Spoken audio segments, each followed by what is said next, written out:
And so she drinks half of it and she says more. More. She's like, but there's so much. and she gives her another one, she says more. Hello and welcome to a Loyalty Cup discussion. We're gonna start with just general thoughts. Then we're gonna move into spoilers after the jump. We're in part 3 of a 4-part series of, say it the way you say it, Shane. French Extremism. Is that correct? I have no idea. It was beautiful, I don't care. That was wonderful. I have a passion for language. Andy, talk to me.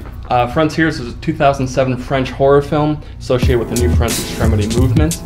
Written and directed by Xavier Gens, Frontiers tracks a group of opportunistic thieves who use the cover of political riots in Paris to commit a robbery. After the robbery, they leave Paris and take retreat in a hostel in the French countryside. So, we've got neo-Nazis, we got cannibalism, political radicalization, Arranged marriage, people kiss and there's poo-poo on their face. zombie children. Does this add up to a good movie, Sean? Yes. I think the movie's good. I had a good time. It's a great action horror film. You know, it's very fast paced. Let's say spoilers. Ooh. Yeah, I think it's good. The gore effects are really intense and I think effective.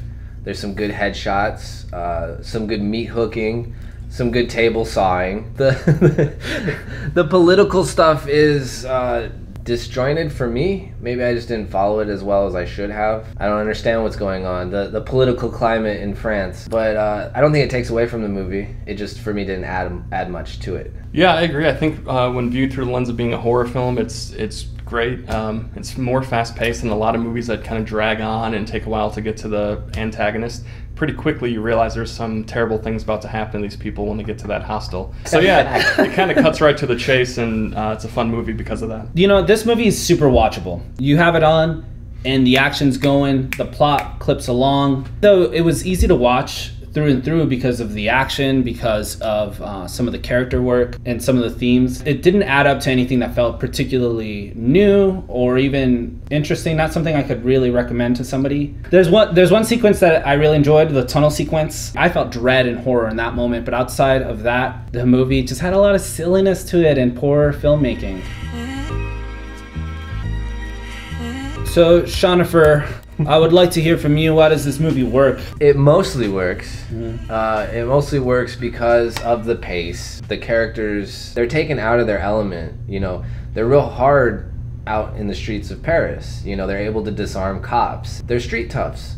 But then when you take them out of their element, they immediately just become normal people under duress. Just screaming. Soft meat sacks ready to get taken out. Screaming, crying, willing to really give up pretty quick. You know, they lose the will to fight and just consumed by terror, you know, pretty quickly. And I thought that was effective. The effects are really gross. You know, when you see a guy hanging by his foot and his friends trying to get him off that hook, that seemed realistic to me. I would struggle with that. Gnarly.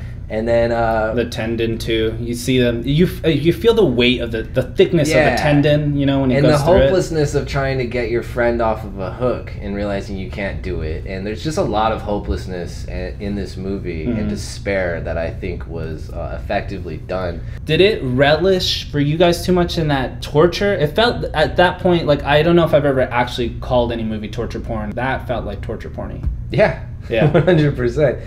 I mean, there's a lot of torture, like emotional and physical. Well, and the weird thing about that scene was that Hans seemed conflicted. Like, he didn't want to overdo it, and he kept...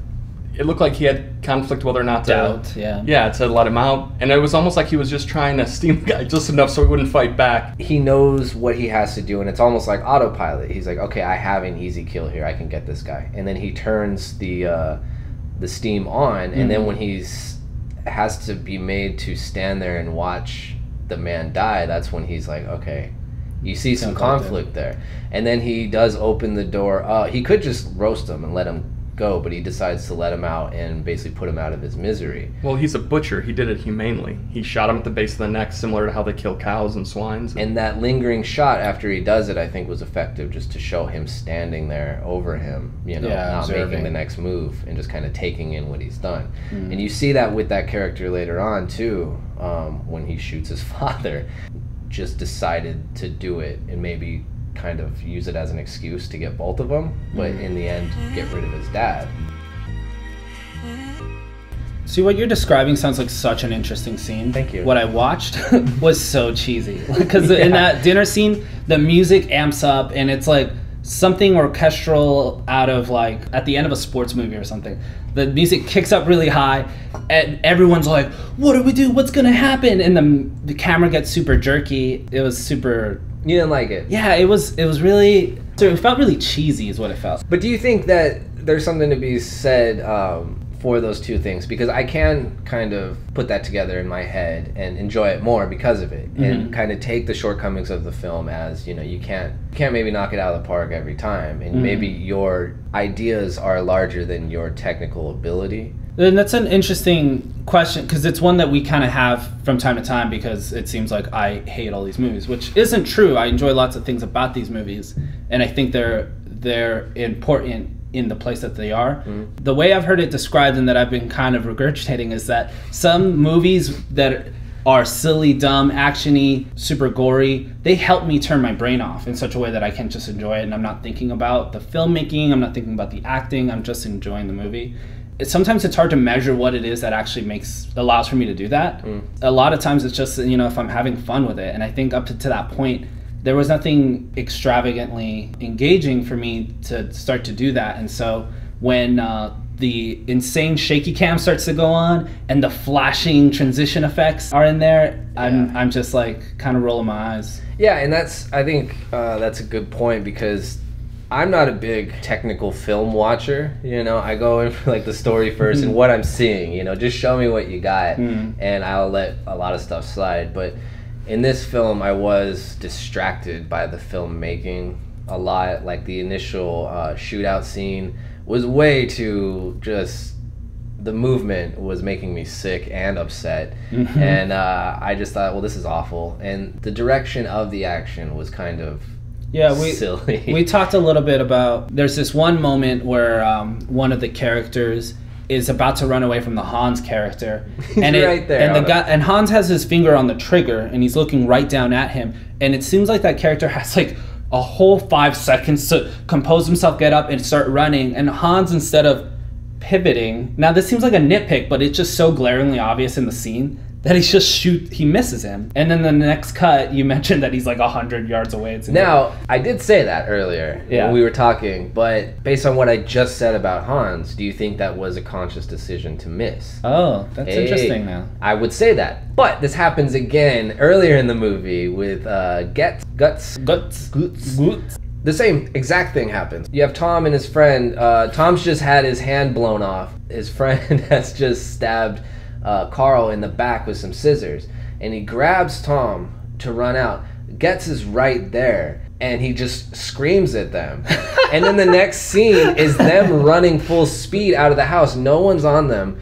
And they get into the car, and that's when you see Getz come out of the house. And you're like, he was just on him. Why was he standing there just hollering and bellowing? They were in the same room, but now he has to be in another car. Now he's like 30 seconds. Like, he had to sit there and be like, what do I do? That kind of stuff takes me out of the film, where I'm just kind of like, come on, guys. Like, the action direction, anytime the camera has to move, it's rough, but there are moments where the camera doesn't have to move and it's just going to show you an effects moment that I think are effective, like the bolt cutters that are effective, actually. Very effective. The bolt cutter to the ankle. And I do like, they cut to a wider shot, which there's no such thing as a wide shot in this whole movie, but there's a wider shot. Like, does one of these? Yeah, like a shovel. Yeah, and he got it. Like, how is your aim that good that you, like, he nailed the tendon? He's been doing it for a while. He used to do it to the slaves in Africa at the gold mines, the diamond mines. He's a practiced ankle cutter. It's muscle memory. Yeah. I mean, the guy is 80 years old. He's been doing this for a few years. This isn't his first tendon cut, you know? Yeah.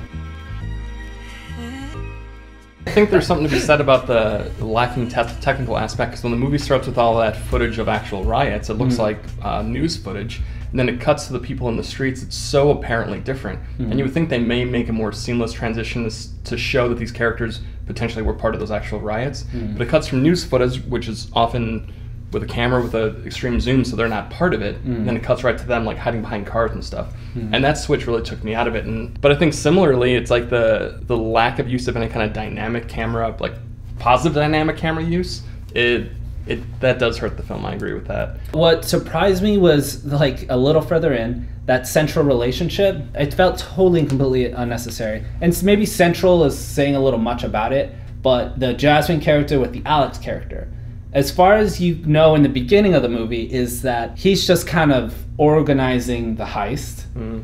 And he wants to hide the fact that she has a baby and that her brother just died. But then a few scenes later, she loves him. And like before she leaves the cell, she gives him a nice fat poop kiss. Well, does that show love? Rubbing someone's face with slop? No, but she said, Je t'aime. Je t'aime? Je t'aime. The moment was funny, and it could have happened without them being in love or something. Yeah, well, that issue comes up when her brother dies too. Mm-hmm. I mean, you just go to the next scene, she's just dealing with it, and they seem to have a really good relationship, or maybe she's just really close to people who are about to die, you know. And maybe she falls in love with people just before they die. All these scenes make me wonder during the movie which characters point to protagonists and antagonists. Because the main characters throughout the whole film, you may want to immediately jump to saying they're the protagonists or the main characters, you're rooting for them, but they're also thieves. In the movie, the beginning of the movie, there may have to be bad guys to kill a cop. They shoot a cop. But they pistol whip a cop. No, but they do shoot a cop. At the end. But I guess what I'm saying, I almost view Hans and Ava as the only protagonists in the movie. They seem to be the only ones with heart. She's a Nazi baby machine. Her whole thing is to keep the Nazi blood and the race continuing. Yeah, not by choice. She's been brainwashed, abducted and brainwashed. No, she drank the alcohol. That was another thing too that I thought was funny.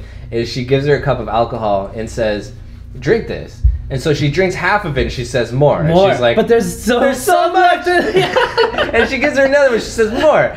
And I'm like, is this a funny way to get like a refill on your refill so it gets a little bit higher and then at the end you got a wholly full cup? I think it speaks to the actress. Like if your next line is more, finish the cup. Yeah. Like that's part of your act. Or don't say more, say that's again. Good. Or can I please finish the rest of the glass? Or do you have something a little less harsh? Yeah. This is not to my taste, clearly because I have not finished the cup. I had a good time laughing at it. Happened twice. What do you guys think about this as just a French version of Texas Chainsaw Massacre? You have a butcher, you have a family around a table, you have a house in the middle of nowhere, you have slaughterhouse. Oh, you get picked up on your way out? Yeah, you think you're getting led to safety, and they're like, yeah, we're taking you home. You have a lot of body horror moments. Mm-hmm. And the butcher is a simpleton who doesn't really communicate ever. Yeah. Definitely saw the similarity. It didn't bother me, though. It felt different enough that... Yeah, there was a lot of that, just kind of taking the framework of Texas Chainsaw and then adding some political stuff. I'm not mad at it. I mean, but it is, I mean, if you did a side-by-side comparison, it's pretty striking. There was one moment that I really enjoyed in this movie that made me feel some amount of dread, some amount of like, oh, this is a horror movie. It is the tunnel sequence. The man is struggling to get through there. There's a lack of air. There's somebody behind him that won't be able to go forward if that dude dies. Something about that moment, maybe it is, and that's something about horror too, that it can be extremely personal. What is it that you're afraid of? And that circumstance scares the crap out of me. I said earlier there's not a wide shot in this movie. I still don't think there is, but I think when it just shows the little hole. Yeah, they show the little hole. I think they just shrunk it down in frame with a black. Right. Yeah, but that was effective. I thought it was really cool. When Getz gets his toes chopped off and then he's pushed onto the table saw, always a big fan of people getting sprayed with a lot of gore on her face, on the walls. And then you could taste it a little bit. Like she got so much in her mouth. I was eating salt and vinegar chips, and I thought that was my favorite scene. And then when Carl comes in and sees the mess, and there's all those little baby 11s climbing over the body, I like that. I just liked having those little people just around as kind of a nuisance to everyone else. That whole meat hanging sequence.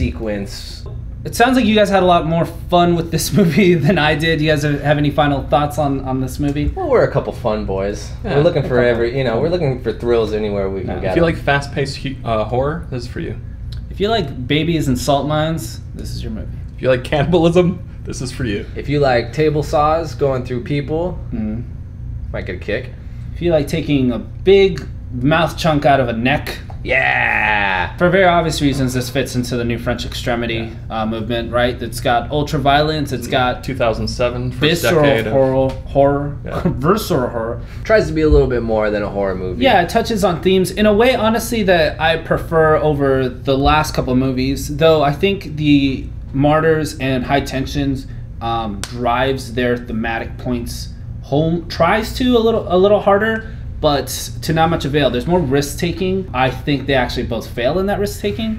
Whereas this one, because it uses these themes as more texture throughout their movie, I enjoyed it more. I feel like it did add a richer story. I understood these guys as others, and then coming into a Nazi camp. I think that was an interesting dichotomy. Mm-hmm. All right, I think that's gonna wrap her up. Please subscribe if you like what we're doing. We've got one left in this series, right? We're gonna recap, put our heads together around this, and we're gonna watch some more movies. We appreciate you, love you forever.